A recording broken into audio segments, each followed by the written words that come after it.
have 2 minutes.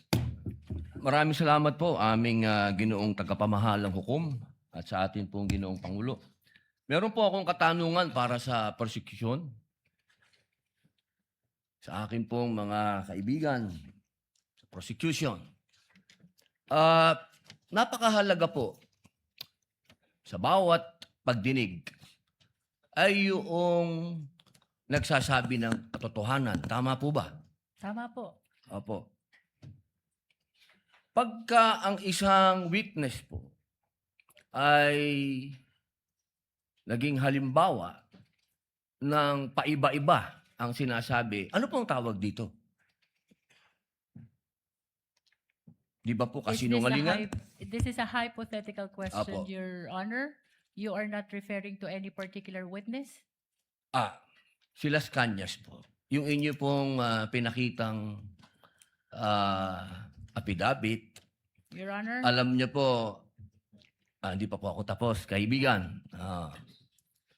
Alam niyo po, napakalungkot po para sa amin na marinig na merong kayong ibinigay na affidavit na nabahiran dito po sa loob ng Senado.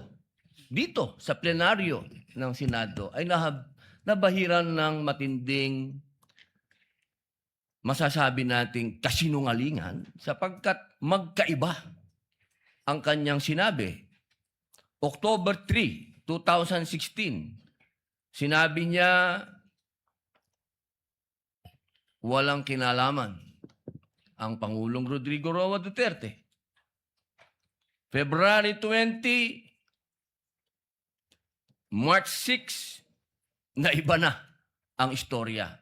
Ang tanong ko po, ano ang tawag sa taong paiba-iba ang sinasabi? Di ba po sinungaling? May I answer, Your Honor? Opo, opo. Kagaya po ng aking binigyang linaw kanina. At paulit-ulit na rin pong sinabi ng ating presiding officer. Pakisagot na lang po kasi yun lang po ang tanong. Tama po ba o mali na tawaging sinungaling ang taong iba-iba ang sinasabi? I'm sorry, Your Honor, but I need to qualify my answer. Mr. Presiding Officer, isang simpleng tanong lang po. The lead prosecutor may agree or disagree or state a different characterization.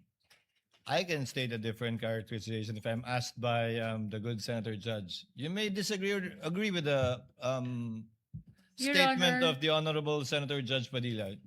Feel free to say no or yes, Counsel. Kagalang-galang ng mga senator judges at sa atin pong mga nanonood na kababayan. Dahil binanggit po ng kagalang-galang na Senador Robin Padilla ang pangalan at ang affidavit ni Arturo Las Cañas, nais ko pong linawin ang kanina ko pong manifestasyon. Ito po ay ipresenta sa impeachment court bilang bahagi ng Presiding testimonya Officer, ng witness. hindi pa din po sinasagot ang... Lead prosecutor, the response, it's not responsive to the question of Senator Judge Padilla. Allow me to, if the good Senator Judge will allow the presiding officer, pwede ba nating sabihin, lead prosecutor, na ang testigong pabago-bago ang kanyang testimonya sa magkakaibang petsa o araw o panahon ay isang testigong hindi maaasahan? Without particular reference to Arturo Las Sa Cañas, pangkalahatan, I agree with you, Honorable Presiding Officer. Posible nagsisinungaling siya sa isa, nagsasabi ng totoo sa isa, o nagsisinungaling sa isa, nagsasabi ng totoo sa isa, hindi na natin malalaman yun.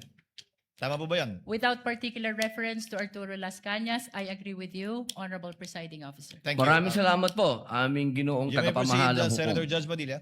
Opo. Kasi po, katulad po ng sinabi ng aming Senator Judge, 10,000 hours, Pampilo Lacson, napakaliwanag po ng sinabi niya. At kami din po dito, ako po mismo ay gumawa din ng panukala na dapat yung mga nagsisinungaling dito, yung mga paiba-iba ng testimony na nagiging aming mga witness ay dagdagan dapat ang sintensya ng perjury. Kailangan amendahan ang batas na yan. Ngayon, bilang pakiusap po sa inyo, sa prosecution, pwede po ba na sana ay maiwasan natin ang pagbibigay ng witness na may kasong perjury? Hindi na po ito si Las Cañas.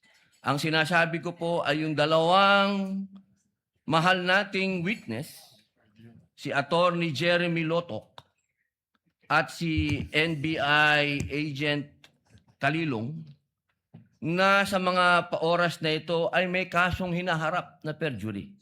Pwede po bang iwasan natin na may mga ganito tayong witness para ang nasasakdal po kasi dito ay ibinoto ng 32 million na tao. Sana po, aming mga mahal na kaibigan sa prosecution, ay isipin nating mabuti bago po tayo magbigay ng mga witness na may perjury na kaso o nagkaroon po kami ng dahilan na gumawa ng amenda na itong perjury ay amendahan. Pwede po ba yun? Your Honor, with all due respect, I would like to take exception to the question and manifestation of the Honorable Senator Judge Robin Padilla. First of all, we were able to verify already that there are no cases pending against the prosecution witnesses. In addition, Your Honor, and only to respond to the concern of the Honorable Senator Judge Padilla, ang conviction po ay hindi ground for disqualification unless it is final and unless it is punishable by more than 1 year and that the crime constitutes moral turpitude. Alam niyo po, napakaganda po ng inyong sagot. Sana hindi one-sided ang ating persecution. Ano? Kasi, alam niyo, pag kayo ang pagpabor sa inyo, alam niyo, bawal po ang ginagawa. Kindly maintain Presiding order officer, within the bawal po court. ang ginagawa nitong nasa harap natin, nagkukomento. Kindly maintain order in the court. The Sergeant at Arms, by authority of the Senate President, is directed to kindly maintain. Hindi po order in the sila court. allowed mag-ingay. Korte po ito.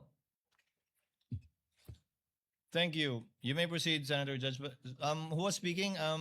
Ako po. You may proceed, Senator Judge. I was Padilla. interrupted. With due English. apologies.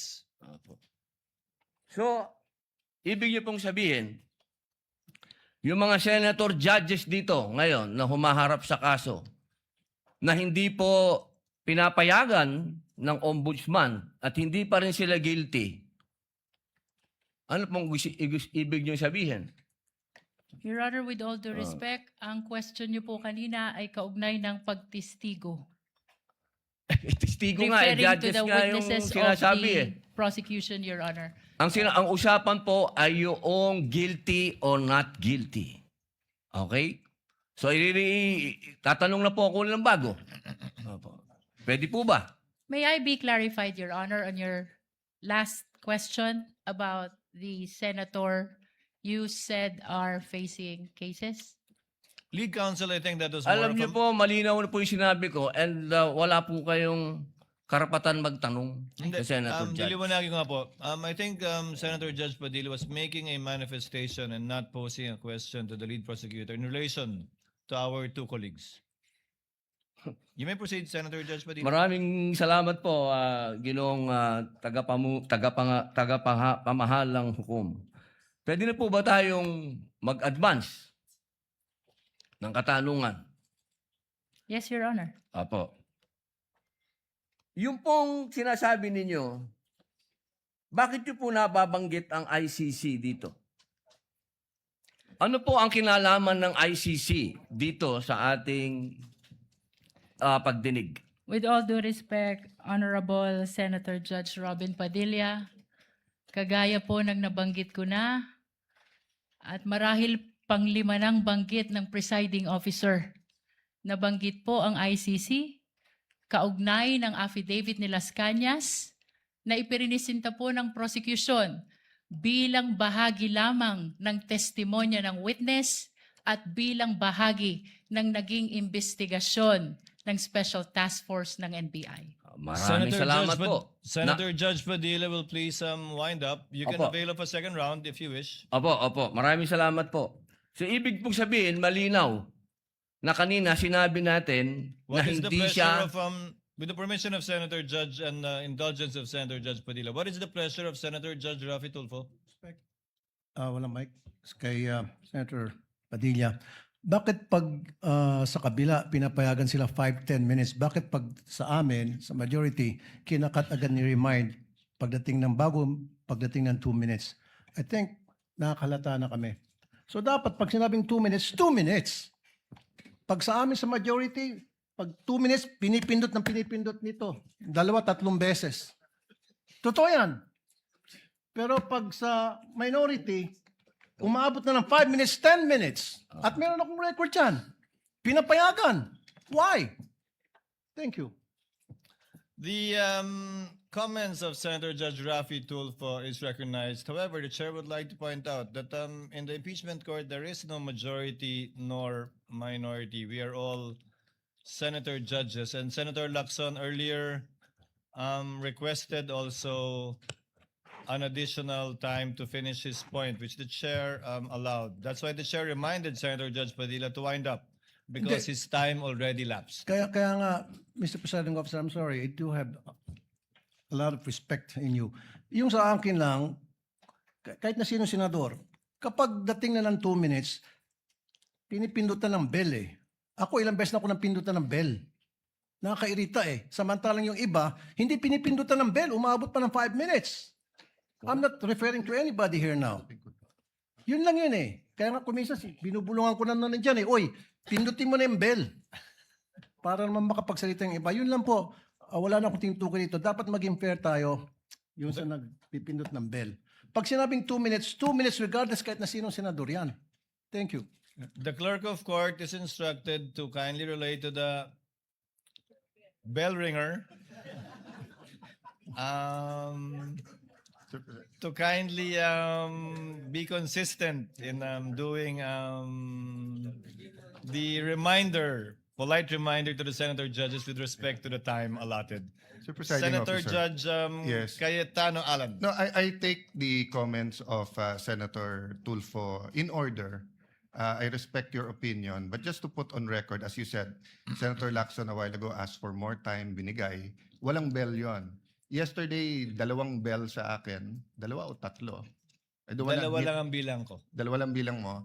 And maybe the solution is that after the first, isang bell na lang, pero kasi from the start of the impeachment trial, we asked the presiding officer at sabi mo nga, liberality, because then if we can't ask questions, baka magkaroon ng motion or mas lalong tatagal. Maybe you've been doing it naman, but yun nga, yung just ask to wrap up. But konting, we all want to get back to work. There's so much that we want to do. At least, wala ngang majority-minority, but at least wala ngang threat ng kaso sa majority. Kami magsalita dito, parang may sword sa aming nakatutok. So, konting pagbibigay din sa amin ng konting liberality din sa pagtatanong. Yes. But in accordance with the rules, tama naman po yung sinabi ni Senator Tulfo. The presiding officer shall take in advisement the points raised by Senator Judge Rafi Tulfo as well as the point raised by Senator Judge Allen. And in that spirit, kindly wind up, Senator Opo. Judge Padilla. Ginoong tagapamahalang hukom, nais ko lamang pong sagutin ang ating kaibigan na si Senator Rafi Tulfo. Sandali lang po. Kaibigan, mas mahaba kasi yung sagot ng ating prosecution. Ako po ay nagtatanong lamang ng oo ba o hindi. Opo. Pasensya na po. Opo. Kindly wind up, Senator Judge Padilla, but you're gonna Opo. bail of the Maraming second round salamat if there's po. one. Tatalon na po ako. Dito na po ako sa aking kaibigan. Maraming salamat po, kaibigan. Opo. Sa akin pong kaibigan, kay Attorney Matibag, mahal na saksi. Mabilis lang po ito. Ako po ay napunta sa PDP Laban dahil po sa inyo. Tama po. Opo. Kayo po ang kumimbinsi sa akin. Tama po. Campaign manager nyo pa po. Opo. At masasabi po natin na isa kayo sa nagpa-number 1 po sa akin. Tama po. Sa lugar po namin, number 1 po kayo. Opo.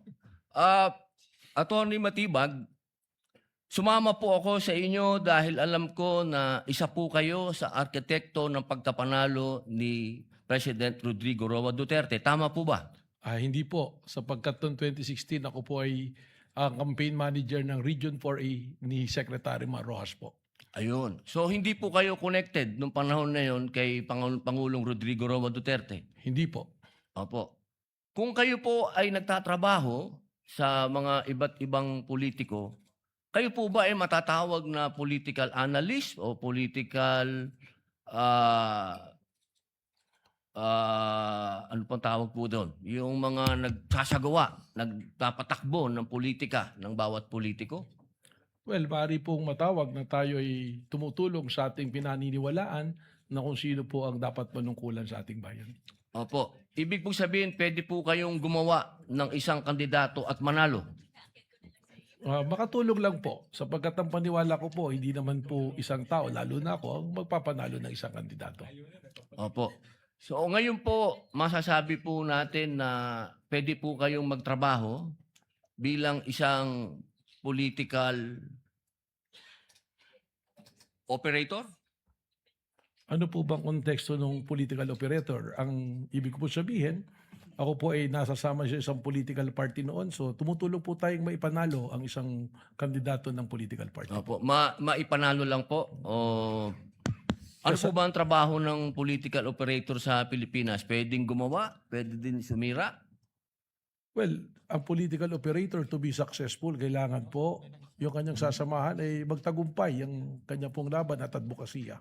Okay. Yun lang po. Maraming salamat po, kaibigang attorney. Thank you, Senator Judge Padilla.